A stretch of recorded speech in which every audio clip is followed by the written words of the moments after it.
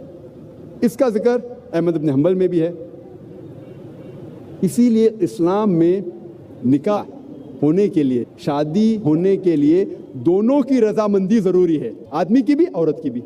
اور اسلام میں عورت ایک مالک سے نہیں شادی کرتی تاکہ اسے غلام جیسا برتاؤ کیا جائے، اسلام میں عورت اپنے برابر سے شادی کرتی ہے اور اس کے ساتھ اس کے شوہر کو عزت سے پیش آنا چاہیے۔ اور اسلام میں ہم عورتوں کو ہاؤس وائف نہیں کہتے، انگلش میں کہتے housewife. She is not married to the house to be called housewife. اسلام میں عورت گھر سے شادی نہیں کرتی کہ اسے کہا جاتا ہے ہاؤس وائف، گھر کی بیوی۔ ان اسلام we prefer calling her homemaker, وہ گھر کو بناتی ہے، وہ گھر کی زینت ہے۔ صحیح لفظ ہے home maker, not house wife. اور اسلام میں اللہ تعالیٰ فرماتے ہیں قرآن مجید میں سورہ بقرہ میں سورہ نمبر 2 آیت نمبر 228 میں کہ عورتوں کے حقوق ویسے ہی ہے جیسے مرد کے ہے، لیکن مرد کا ایک درجہ اونچا ہے۔ یہ آیت کے 3-4 الفاظ کو اکثر لوگ غلط لیتے ہیں اور کہتے قرآن میں لکھا ہے کہ آدمی کا درجہ اونچا ہے، اور کہتے الرجال قوامون علی النساء، اللہ کہتا ہے کہ آدمی عورت سے اونچا ہے، اوپر ہے۔ یہ جو آیت وہ کوٹ کر رہے ہیں وہ ہے قرآن مجید کی سورہ نساء کی آیت، سورہ نمبر 4 آیت نمبر 34، جہاں اللہ تعالیٰ فرماتے الرجال قوامون علی النساء، یعنی آدمی عورت کا قوام ہے۔ قوام آتا ہے لفظ اقامہ سے، جب صلاح پڑھنے کے پہلے اقامہ ہوتا ہے مطلب سٹینڈ اپ فار، کھڑے ہونا۔ اسی طریقے سے قوام کے معنی اگر آپ تفسیر طبری پڑھیں گے اس میں قوام کی معنی مرد کے لیے ایک ڈگری ایڈیشنل رسپانسبلٹی ہے، ایک ڈگری زیادہ ذمہ داری ہے۔ اس کا مطلب یہ نہیں کہ ایک ڈگری وہ اونچا ہے کیا دادا گیری کرے، he has got additional responsibility, ایک ڈگری زیادہ ذمہ داری ہے۔ اور قرآن میں آگے اللہ تعالیٰ فرماتے کیونکہ اللہ نے مرد کو عورت سے زیادہ طاقت دی، اس کے وجہ بھی فرماتے اللہ تعالیٰ۔ لوگ اس آیت کا غلط مطلب لیتے ہیں اور کہتے ہیں اللہ تعالیٰ کہتے ہیں کہ مرد عورت سے اونچا ہے۔ اور اسلام میں لکھا ہے سورہ نساء میں سورہ نمبر 4 آیت نمبر 19 میں کہ اگر آپ اپنے بیوی سے پیار نہیں کرتے پھر بھی اس کے ساتھ حسن سلوک کرو۔ اگر آپ اپنے بیوی کو نہیں چاہتے، نہیں پیار کرتے، پھر بھی ان کے ساتھ اچھا سلوک کرو، حسن سلوک کرو۔ اور اللہ کے رسول فرماتے ہیں کہ آپ لوگ میں سے سب سے بہتر انسان وہ ہے جو اپنے فیملی کا خیال رکھتا ہے، خصوصاً اپنی بیوی۔ جو آدمی اپنے بیوی کا خیال رکھتا ہے، اللہ کے رسول کہتے وہ سب سے بہتر انسان ہے۔ اسلام میں لکھا ہے سورہ نساء میں سورہ نمبر 4 آیت نمبر 19 میں کہ اگر آپ اپنے بیوی سے پیار نہیں کرتے پھر بھی اس کے ساتھ حسن سلوک کرو۔ اگر آپ اپنے بیوی کو نہیں چاہتے، نہیں پیار کرتے، پھر بھی ان کے ساتھ اچھا سلوک کرو، حسن سلوک کرو۔ اور اللہ کے رسول فرماتے ہیں کہ آپ لوگ میں سے سب سے بہتر انسان وہ ہے جو اپنے فیملی کا خیال رکھتا ہے، خصوصاً اپنی بیوی۔ جو آدمی اپنے بیوی کا خیال رکھتا ہے، اللہ کے رسول کہتے وہ سب سے بہتر انسان ہے۔ اب ہم تذکرہ کریں گے اسلام میں معاشرتی حقوق ماں کے۔ اللہ سبحانہ تعالیٰ فرماتے ہیں سورہ اسراء میں سورہ نمبر 17 آیت نمبر 23 اور 24 میں اللہ تعالیٰ فرماتے انسانوں سے کہ آپ صرف میری عبادت کرو۔ انسانوں سے کہتے تم صرف میری عبادت کرو اور اپنے والدین سے حسن سلوک کرو۔ اگر دونوں میں سے کوئی بھی ایک یا دونوں ضعیف ہو جائے ان کو اف تک مت کہو، نہ ہی ان کو جھڑکو، لیکن ان کے ساتھ عزت سے پیش آؤ اور ان کے ساتھ حسن سلوک کرو اور اللہ تعالیٰ سے دعا کرو کہ اے رب آپ ان کے اوپر رحمت فرما جس طریقے سے انہوں نے میرا خیال رکھا بچپن میں۔ اور اللہ تعالیٰ فرماتے سورہ انعام میں سورہ نمبر 6 آیت نمبر 151